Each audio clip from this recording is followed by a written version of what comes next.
नमस्कार मित्रांनो, मी डॉक्टर प्रवीण. आजच्या व्हिडिओमध्ये 10 असे नियम सांगणार आहेत. त्या नियमाचं जर पालन केलं तर आयुष्यभर आपण निरोगी जीवन जगू शकता. सगळ्यात पहिला नियम आहे, रात्रीचं जेवण झाल्यानंतर कमीत कमी 500 पावलं चालायचे आहेत किंवा 10 मिनिटं चालायचं आहे.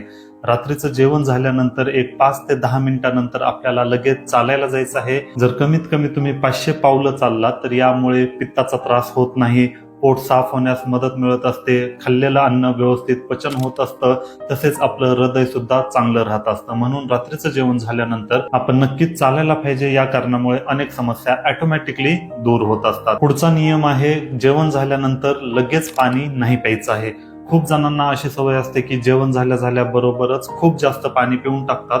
यामुळे पोटाच्या समस्या वाढत असतात, पचन व्यवस्थित होत नाही, तसेच आपलं पोट सुद्धा वाढत असतं, म्हणजेच पोट सुटत असतं. तर अशा प्रकारचे प्रॉब्लेम आपल्याला फेस करावे लागू शकतात. तर या कारणामुळे जेवण झाल्याबरोबर लगेच पाणी नाही प्यायचं. साधारणपणे जेवण झाल्याच्या अर्धा तासानं आपल्याला पाणी प्यायला पाहिजे. जर तुम्ही अर्ध्या तासानं पाणी पिलात तर यामुळे जेवण केलेलं व्यवस्थित पचन होतं, पोट सुद्धा जास्त सुटत नाही आणि मेन म्हणजे वजन कंट्रोल मध्ये राहण्यास मदत मिळत असते. 3 नंबरचा फायदा आहे, दिवसातून आपल्याला 3 ते 4 लिटर पाणी प्यायचं आहे. ही गोष्ट तर सगळ्यांनाच माहित आहे की आपल्या शरीराचा जवळपास 70% भाग हा पाण्यापासून बनलेला असतो आणि आपल्या शरीरामध्ये सगळ्यात जास्त गरजेचं काय असेल तर ते आहे पाणी. जर आपल्या शरीरामध्ये पाण्याची कमतरता झाली तर यामुळे अनेक प्रकारचे आजार होत असतात.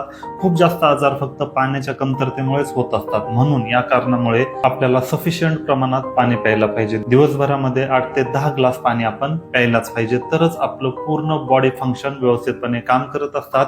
आणि विशेष म्हणजे जर तुम्ही एवढं पाणी पिलं तर किडनी स्टोन आपल्याला आयुष्यामध्ये केव्हाच होत नसतात. फक्त पाण्याच्या कमतरतेमुळेच किडनी स्टोन होतात, हे लक्षात घ्या. 4 नंबरचा नियम आहे, रंगीबेरंगी खायचं आहे.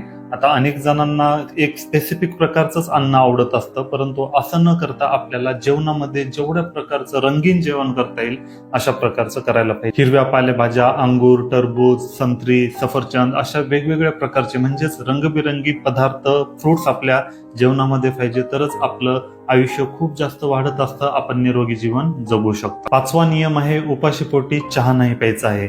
आता भारतातील जवळपास 99% लोकांना ही सवय असते की उठल्याबरोबर चहा लागत असतो. काही जणांनंतर चहाचं व्यसनच आहे, तुम्ही असं म्हणू शकता. चहा पिल्याशिवाय त्यांना इतर कोणतंच काम करावं वाटत नाही. आपल्याला ही चूक कधीच नाही करायला पाहिजे. उपाशीपोटी कधीच चहा नाही प्यायला पाहिजे. जर तुम्ही उपाशीपोटी चहा पिला तर यामुळे पित्त वाढत असतं, तसेच आपल्याला भूक सुद्धा लागत नाही. तर अशा प्रकारचे साईड इफेक्ट्स होत असतात. म्हणून जर तुम्हाला चहा पिण्याची सवयच असेल तर त्या अगोदर थोड्याफार प्रमाणात काहीतरी खा आणि त्यानंतरच तुम्ही चहा प्यायला पाहिजे. 6 नंबरचा नियम आहे, दररोज एक सफरचंद खायचा आहे. ही तर म्हण तुम्ही लहानपणापासून ऐकलेलीच असेल, and apple a day doctor keeps away. तरी हे माहिती असताना देखील अनेक जण सफरचंद खातच नाही. दररोज खाणं सोडाच, महिन्यातून पण कोणी खात नाही. तर अशा प्रकारची चूक नाही करायला पाहिजे. जर आयुष्यभर निरोगी राहायचंय तर एक सफरचंद दररोज खायलाच पाहिजे. सफरचंदामुळे स्पेशली खूप जास्त फायबरचं प्रमाण असल्यामुळे आपलं पोट साफ होण्यास सुद्धा मदत मिळत असते आणि आपली स्किन सुद्धा चांगली राहते. म्हणून सफरचंद आपण दररोजच खायला पाहिजे. 7वा नियम आहे, दिवसभरामध्ये 10,000 स्टेप्स चालायच्या आहेत. आता अगोदरच्या काळामध्ये बाईक्स वगैरे कमी असल्यामुळे बऱ्याच जणांना चालण्याचा संबंध यायचा, परंतु आजच्या कंडिशनमध्ये अशी सवय झालेली आहे की काही जणांचं 500 पावलं सुद्धा दिवसभरामध्ये चालणं होत नाही. तर ही चूक सुद्धा आपल्याला नाही करायला पाहिजे. जरी तुमचा जॉब असेल, ऑफिसमध्ये बसून राहायचं काम असेल, कोणत्याही कंडिशनमध्ये तुम्ही असाल तरी तुम्हाला कमीत कमी 10,000 स्टेप्स चालायला पाहिजे. 10,000 स्टेप्स चालल्या तरच आपले गुडघे व्यवस्थित राहू शकतात, कंबरदुखीचा त्रास नाही होणार. जर तुम्ही 10,000 पेक्षा कमी स्टेप जर चालत राहिला तर यामुळे अनेक प्रकारचे त्रास होऊ शकतात.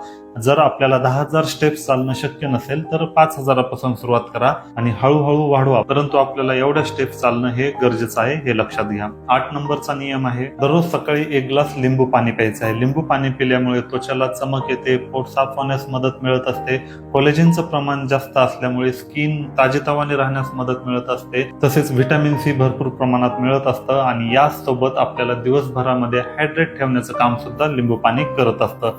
लिंबू पाणी पिल्यामुळे कोणते फायदे मिळतात यावर सविस्तर व्हिडिओ बनवलेला आहे, तो सुद्धा तुम्ही बघू शकता. त्यानंतर 9वा नियम आहे, बसून पाणी प्यायचं आहे. बऱ्याच जणांना सवय असते घाई गडबडीमध्ये उभा राहूनच पाणी पित असतात, परंतु उभा राहून पाणी न पिता आपल्याला बसून पाणी प्यायचं आहे. बसून पाणी पिल्यामुळे व्यवस्थित आपल्या शरीरापर्यंत पाणी पोहोचलं जातं, म्हणून उभा राहून कधीच पाणी प्यायला नाही पाहिजे. आणि 10 नंबरचा नियम आहे, कमीत कमी 8 तास झोप घ्यायलाच पाहिजे.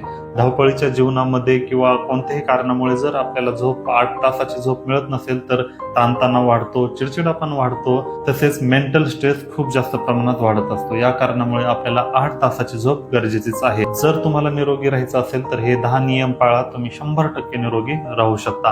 आणि अशाच प्रकारचे दररोज एक व्हिडिओ बघण्यासाठी डॉक्टर प्रवीण यांच्या आरोग्य चर्चा या चॅनलला नक्कीच सबस्क्राईब करा. आणि तुम्हाला जर कोणत्या टॉपिकवर व्हिडिओ बघायचा असेल तर कमेंट करून